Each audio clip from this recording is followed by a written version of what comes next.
안녕하세요, 모터리뷰 김상렬입니다. 이 낭만적인 차박 캠핑을 즐기는 뭔가 한량 같은 느낌으로 오늘 영상을 시작합니다. 자, 오늘은 코나 페이스리프트 모델 영상을 찍으러 왔어요. 고양시에 있는 현대 모터 스튜디오인데 여기에 코나 하이브리드, 코나 N9 이렇게 세 차종을 전부 볼 수가 있습니다. 코나를 이용해서 이 차박하는 것처럼 좀 DP를 해놓은 차들도 있고요. 다양한 코나의 이미지를 구현을 해놓은 것 같습니다. 그럼 여기서 천천히 코나를 살펴보면서 어떤 부분이 달라졌고 어떤 부분이 더 좋아졌는지, 그리고 여전히 좀 부족한 부분은 어떤 것인지 함께 살펴보도록 하겠습니다.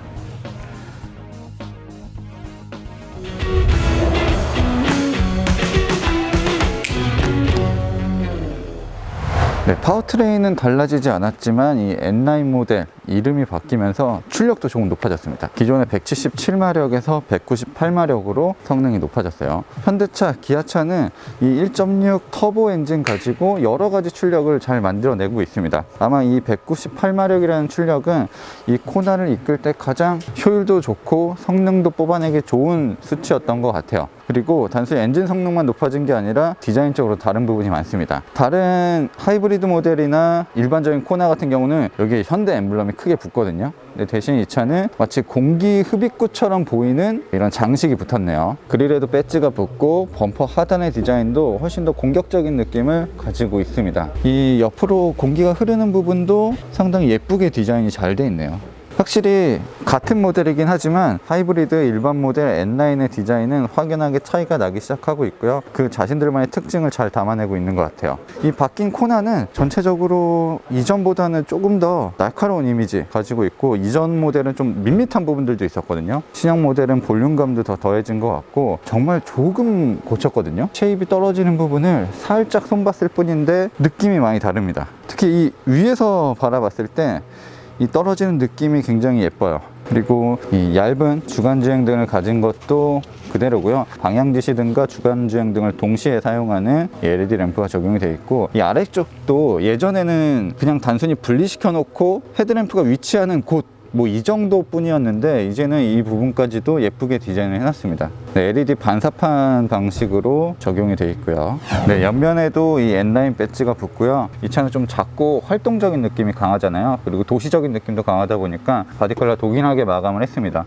다른 현대차 SUV들도 인스퍼레이션 트림에서는 이런 식으로 적용이 돼요. 이 휠 디자인도 이 N9 휠 디자인이 적용이 되어 있는 것 같고, 지금 벤투스 S1 노블2 타이어가 적용됐습니다. 그리고 N9 모델은 기본적으로 N9 전용 서스펜션과 브레이크 시스템이 들어갑니다. 주행 성능에 있어서 어느 정도 종합적인 완성도를 높이기 위해서 그런 부분까지도 신경을 많이 쓴 것 같습니다.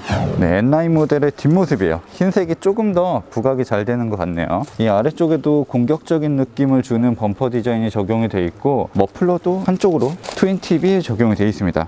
두 쪽으로 뽑아줘도 될 것 같은데 M 모델이 있기 때문에 이런 식으로 디자인을 마감한 것 같고요. 이 램프류가 전체적으로 디자인이 더 잘 다듬어졌습니다. 기존 모델은 좀 엉성하게 붙어 있고 이 플라스틱 판들이 좀 저렴한 느낌을 줬는데 그런 부분을 좀 말끔하게 해소를 한 것 같네요. 지금 이 불빛이 들어오는 것도 예전에 베뉴에 적용되어 있던 것처럼 약간 보석이 반짝이게끔 보이게끔 하는 그런 디자인이 적용이 되어 있습니다. 그냥 할로겐 램프를 쓰지만 덜 저렴하게끔 보이게 만들어주고 있어요. 자, 트렁크에는 이렇게 손잡이도 있고요. 이 공간 자체가 그렇게 넓진 않습니다. 코나라는 차가 그렇게 큰 차가 아니에요. 우리가 SUV로 얘기를 하고 있긴 하지만 해치백과 크게 다르지 않은 트렁크 크기를 가지고 있습니다. 자, 이런 공간들도 있고, 트렁크에 별다른 편의 장비는 없습니다. 네, 트렁크 시트를 눕히게 되면 약간 각도는 있지만 그래도 이 빈틈이 없이 잘 이어져 있어요. 이 풀플랫을 하기 위해서 좀 노력을 많이 하긴 했는데 시트 엉덩이 부분이 앞쪽으로 밀리면서 좀 풀플랫이 원활하게 될 수 있게끔 하는 시스템을 쓰거나 트렁크를 조금 높여서 더 완만하게 만들면 좋지 않았을까라는 생각도 드네요. 어쨌든 이 정도면 우리가 지금 잠을 잔다 이런 생각을 해서 좀 불편하게 느껴질 수도 있지만 일반적인 짐을 싣는다 라고 생각을 했을 때는 굉장히 설계가 좋습니다. 긴 짐도 수월하게 넣을 수 있고 걸리는 부분이 없기 때문에 이 정도면 뭐 충분히 실용적으로 쓸 수 있을 것 같아요. 뭔가 기발한 아이디어를 통해서 이 작은 실내 공간을 좀 유용하게 쓸 수 있게끔 하는 그런 기술이 있으면 좋을 것 같은데, 사실 뭐 크게 내세울 수 있는 건 없어요. 이 정도면 뭐 경쟁 모델 쉐보레 트레일블레이저나 티볼리 에어까지도 나오는데, 그런 차들이 순수 피지컬이 더 좋거든요. 그래서 이게 엄청 특징적인 거라고 말씀드릴 수는 없을 것 같습니다.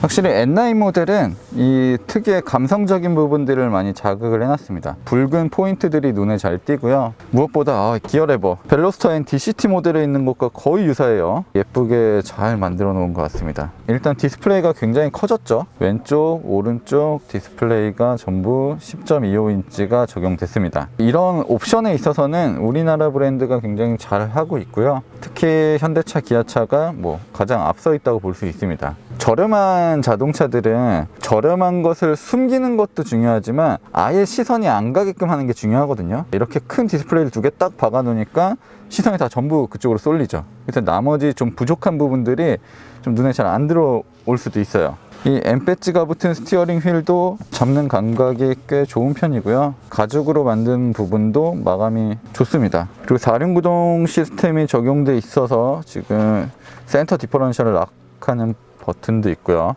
주행 모드는 다이얼로 조작을 합니다. 지금 보조석 같은 경우도 자 이렇게 조절을 할 수가 있네요.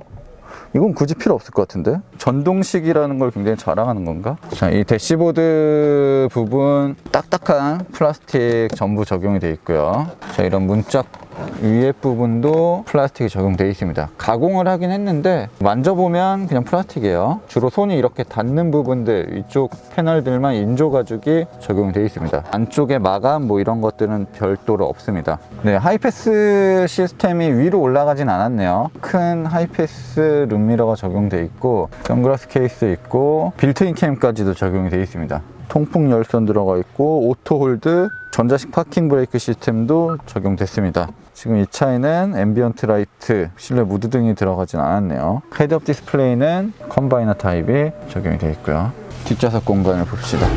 네, 이 운전석은 제가 운전하는 정도로 맞춰 놓은 상태예요. 저는 평소에도 굉장히 좀 당겨서 운전을 해요. 그리고 보조석 같은 경우는 가장 뒤로 밀었을 때 이 정도 공간이 아예 없는 거죠. 보조석을 가장 앞으로 밀었을 때 이 정도 공간이 나옵니다. 일단 넓다고는 당연히 말을 못할 것 같아요. 이 정도면 뭐 충분하다고 볼 수 있고요. 운전석 쪽 시트 뒤에는 별도의 포켓이 없고 이 오른쪽에만 포켓이 있습니다. 그물망이 있고 여전히 송풍구는 없고 USB 포트 그리고 약간의 수납 공간이 있습니다. 송풍구 마련해줘도 좋을 것 같은데 굉장히 고집이 있네요. 그래도 이 뒷좌석 창문은 다 내려가네요. 창문은 다 내려가고 이 코나 N9은 이렇게 문 손잡이도 검게 마감을 해놨어요. 뭐 이런 부분 하나하나까지도 신경을 쓴 것 같은 느낌이 드네요. 뒷좌석 공간은 어느 정도 이해할 수는 있는 공간입니다. 하지만 요즘 경쟁 모델들이 워낙 넓은 공간을 좀 보여주고 있거든요. 그런 것들을 생각하면 여러 명과 함께 탈 때는 다소 불리할 수도 있어요. 이 가죽 시트를 선택했을 때 지금 이 가죽 시트가 제 차에도 이 동일한 가죽 시트가 적용이 되어 있는데 뭐 내구성은 괜찮은 것 같은데 촉감이 그리 좋진 않아요. 네, 컵홀더도 마련이 되어 있고 이 시트 엉덩이 부분도 꽤 긴 편이에요. 그리고 앞좌석보다 시트 포지션이 좀 높거든요. 그래서 뭐 답답한 느낌도 크게 들지 않습니다. 머리 공간은 천장을 많이 파놔서 뭐 머리 공간의 부족함이 크게 느껴지거나 그렇진 않습니다. 네, 코나 N9에도 적용되어 있는 여러가지 M 퍼포먼스 패키지도 전시가 되어 있습니다. 일단 대용량 브레이크 패키지 시스템인데 지금 이 디스크도 클 뿐더러 이 안쪽의 냉각을 위해서 좀 신경을 쓴 부분도 있고요. 이 붉은색으로 도색된 캘리퍼 그리고 브레이크 패드도 있네요. 일반적인 코나 하이브리드와는 다르게 이런 식으로 적용을 하고 있고요. 뭐 단순히 코나 때부터 이렇게 한 게 아니라 터보 모델들을 예전에 소나타 K5 뭐 이런 모델을 내놓을 때부터도 이런 패키지를 좀 만들어 놓긴 했습니다. 자, 그리고 현대차의 장점이라고 한다면 이런 것들이 조금 공유가 된다는 부분인데 제가 타고 있는 K3 GT 같은 경우도 K5의 브레이크 시스템을 넣기도 하거든요. 그런 식으로 공유도 되고 있고요. 지금 N9 모델에 적용되는 강화 스프링이 놓였고요. 아마 이 N 모델이나 별도의 튜익스 제품은 이거보다 조금 더 업그레이드된 제품들도 들어가지 않을까라는 생각이 드네요. 이 제품은 이제 튜익스로 선택을 할 수 있는 휠입니다. 현대차 휠은 정말 예쁘게 잘 만들죠. 굉장히 공격적인 디자인을 가지고 있고, 그리고 이게 포인트인데 이 N 로고가 돌아가지 않는 거예요. 이 롤스로이스가 이런 식으로 휠캡 만들잖아요. 베뉴 때도 보여준 적이 있거든요. 베뉴 때도 보여준 적이 있는데 굉장히 예쁩니다. 하이브리드 모델과 일반 모델의 외관 디자인 차이는 거의 없습니다. 오히려 N9 모델만 좀 유독 다른 부분들이 많이 있고, 하이브리드 모델, 일반 모델은 동일해요. 이 N9 모델은 이 그릴에 붙었는데 지금은 이 위쪽 부분에 로고가 붙었습니다. 그리고 이 그릴 안쪽의 디자인들도 달라요. 좀 더 순한 느낌, 정돈된 느낌을 주고 있고, 안개등까지도 마련이 되어 있습니다. 나머지 부분은 전부 동일하고, 이전 코나 같은 경우는 캐스케이딩 그릴이라고 해서 그릴이 약간 육각형 모양이었는데 이제는 좌우로 벌어져 있고, 신형 아반떼에 있었던 그런 느낌들도 어느 정도 가지고 있습니다. 확실히 더 쫙 찢어지고 날카로운 느낌들, 이런 것들이 곳곳에서 보이고, 이 하이브리드 모델은 액티브 그릴 셔터까지도 적용이 되어 있네요. 공기가 필요하지 않을 때 공기 저항을 줄여주고, 공기가 필요할 때는 공기를 좀 더 빨아들일 수 있도록 액티브 그릴 셔터가 적용이 되어 있습니다. 네, 예전 하이브리드 모델 같은 경우는 공기 저항을 최소화하기 위해서 기능적인 디자인을 갖춘 휠이 적용되어 있었는데, 이제는 그런 것들과 함께 좀 멋도 보여줄 수 있는 휠이 개발이 되고 있고, 지금 이 휠도 단순히 그냥 멋을 위해서 만든 게 아니라 휠이 돌아가게 됐을 때 바람이 어떤 쪽으로 들어오고 바람이 어떻게 막히는지 이런 것들까지도 고안을 해서 디자인을 했습니다. 이 N9 모델과 하이브리드 모델은 차이가 느껴지죠. N9 모델이 화려하고 좀 강한 느낌이 있었다면 이 하이브리드 모델과 일반 모델은 모던하게 돼 있고, 이런 부분도 좀 새롭게 디자인이 돼 있네요. 이런 소재도 훨씬 더 좋아졌어요. 이 천장 마감 소재도 훨씬 더 좋아졌고, 시트 색상도 단순히 검은색뿐만 아니라 다른 것들도 선택을 할 수 있거든요. 그런 부분까지도 반영이 돼 있습니다. 오묘해요. 지금 굉장히 오묘한 색상인데 이 차와는 굉장히 잘 어울리는 것 같습니다. 네, 코나는 젊은 느낌, 그리고 통통 튀는 느낌이 어느 정도 있어서 외관 색상도 10가지 정도나 돼요. 굉장히 다양한 색상을 가지고 있고, 지금 전시되어 있는 색상들도 상당히 좀 매력적으로 느껴집니다. 젊은 느낌이 많이 들어요. 이 하이브리드 모델인데 지금 복합 연비가 리터당 17.4km로 표시가 되네요. 기본 가솔린 터보 모델 같은 경우가 복합 연비가 리터당 11km 정도 되는데, 그런 것들을 생각하면 연비가 굉장히 잘 나오고 있는 거죠. 그리고 N9 모델과 다르게 일반 모델과 하이브리드 모델은 확연하게 이쪽 부분이 검게 마감이 되어 있습니다. 자, 그리고 이렇게 플로팅 루프로 처리한 부분도 더 명확하게 눈에 띄죠. 뒷모습의 차이는 이제 머플러가 있고 없고, 그리고 이 범퍼 하단의 디자인이 어떤 식으로 다른지 그 정도 차이가 있을 뿐입니다. 확실히 N9이 고성능을 단순히 좋아해서가 아니라 N9이 더 많은 것들을 좀 꾸며 놓은 부분들이 있어요. 요즘 강아지, 고양이 비롯해서 동물을 키우시는 분들이 굉장히 많이 늘고 있습니다. 자연스럽게 이런 동물들과 함께 차를 타는 일도 많을 거예요. 저도 강아지를 굉장히 오랫동안 2마리나 키워봤지만 대부분 이제 무릎에 앉히거나 뒤로 그냥 보내버리거든요. 상당히 그게 위험합니다. 원칙상으로는 강아지를 그런 식으로 태우고 다니게 되면 범칙금도 부과돼요. 동물들은 확실하게 이 견착을 해야 됩니다. 그래서 이렇게 안전벨트처럼 고정을 하게끔 해야 해요. 이렇게 앉혀놓고 이거를 안전벨트에 딱 끼우는 거죠. 네, 이런 식으로 안전벨트에 확실하게 견착을 해야겠죠. 이러면 조금 더 안전하게 동물들과 함께 드라이빙도 즐길 수 있습니다. 베뉴 때부터 이런 패키지를 판매를 하고 있고요. 강아지나 고양이는 이제 손톱, 발톱이 있잖아요. 그래서 이런 식으로 시트를 보호하기 위한 커버까지도 판매를 하고 있습니다. 네, 저는 초기 모델도 그랬지만 이 페이스리프트 모델도 기본적인 이 바디 컬러가 좋아요. 바깥에 플라스틱이 조금 덕지덕지 붙는 부분들이 있거든요.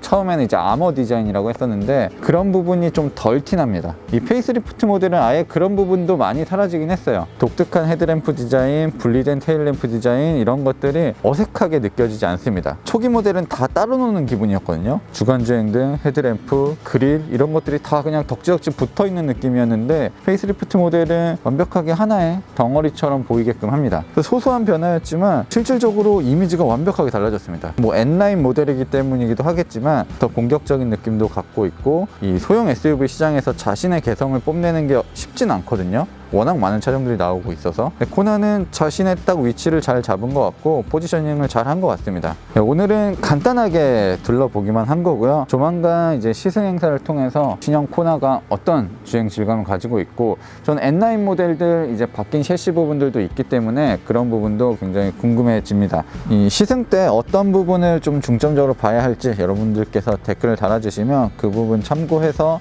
시승기를 찍도록 하겠습니다. 저는 지금까지 모터래프 김상영이었고요. 코나 시승기를 통해서 다시 만나 뵙도록 하겠습니다.